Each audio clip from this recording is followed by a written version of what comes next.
I'm 32 male, spent the last 10 years turning my dad's failing company into a $100 million empire.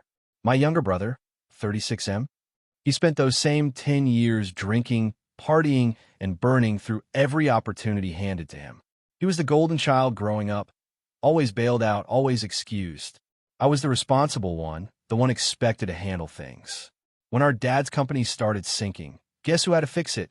Me. At 25, I took over as CEO. My dad still technically owned it, but he knew he had lost control. I worked insane hours, made tough decisions, and took something on the verge of collapse and turned it into something massive. Meanwhile, my brother never showed up for a single meeting, never lifted a finger. But thanks to our dad never updating the ownership structure, we both still owned equal shares. And that turned out to be my biggest mistake. At the last shareholders meeting, my brother strolled in late, wearing sunglasses indoors like some kind of washed-up rock star. I barely looked at him. I was too busy presenting the next 5-year expansion plan.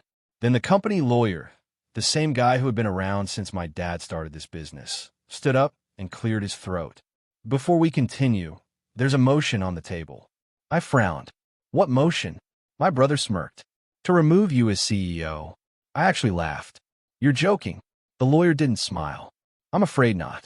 And then he started reading some legal nonsense about board votes and shareholder rights. I didn't need to hear it to know what had happened. My brother had convinced the board, mainly some of my dad's old friends, to vote me out. Probably promised them easier money, fewer changes, whatever lies they wanted to hear. I turned to my dad. He just looked down at the table.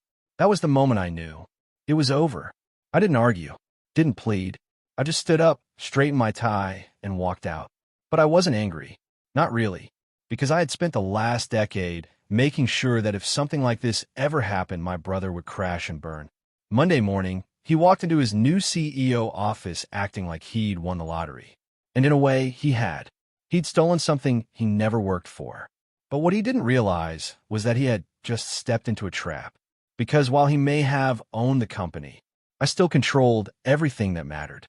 Every key executive, hired by me, every major client, built relationships with me, every legal contract, structured under my oversight, and most importantly, every critical patent, trademark, and proprietary technology licensed through a separate holding company, a holding company that I owned. It took less than 48 hours for everything to start crumbling. Monday morning, my brother called a company-wide meeting. He sat at the head of the table, grinning like a fool. All right, he said, first order of business. I want a full financial report. I need to know exactly what we're working with here. Silence. The CFO, one of my most trusted hires, stared at him. You already have the financials. No, I mean like a breakdown. What's liquid? What's tied up? You know, real numbers. She exchanged a glance with legal. We don't have access to those accounts anymore. My brother frowned. What do you mean? I had cut them off. The holding company I had set up controlled all major financial assets, patents, and software licenses.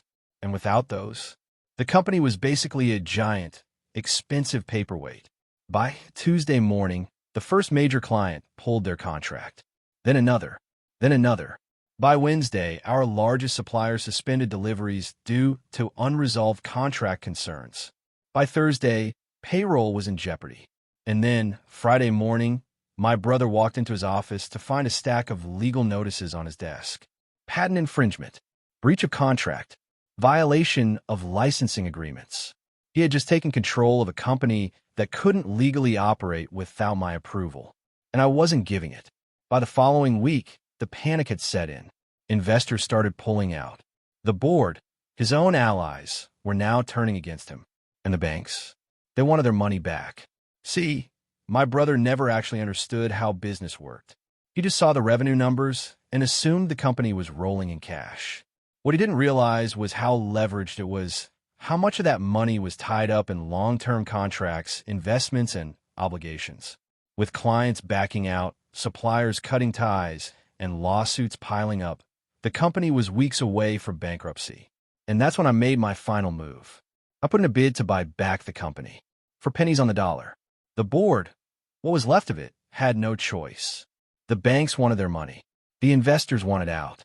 No one wanted to go down with the ship. And so, in an emergency meeting, they approved the sale. Monday morning, I walked back into my company. My brother was still in the CEO office when I arrived. He was sitting there, head in his hands, staring at the desk like it had all just happened to him. Like it wasn't his own arrogance that led to this moment. He looked up when I entered. For the first time in his life, he actually looked afraid. I leaned against the doorframe. "Get out." He blinked. "What?" "You heard me." I said, "Get out." He opened his mouth like he was going to argue, but there was nothing left to say. He had played his hand and lost completely. He stood up slowly, looking around like he was trying to find something to hold on to. But there was nothing left. Then, without another word, he walked past me. Out the door. Out of the company. Out of my life. So yeah, that's how my brother stole my company, only to hand it right back to me, along with his own self-destruction. Entitlement is a funny thing. Some people think they can take whatever they want without consequences. But reality doesn't work like that. Actions have consequences. And sometimes, those consequences are brutal. Anyway, if you like this, hit that subscribe button, because trust me, I got plenty more stories where this came from.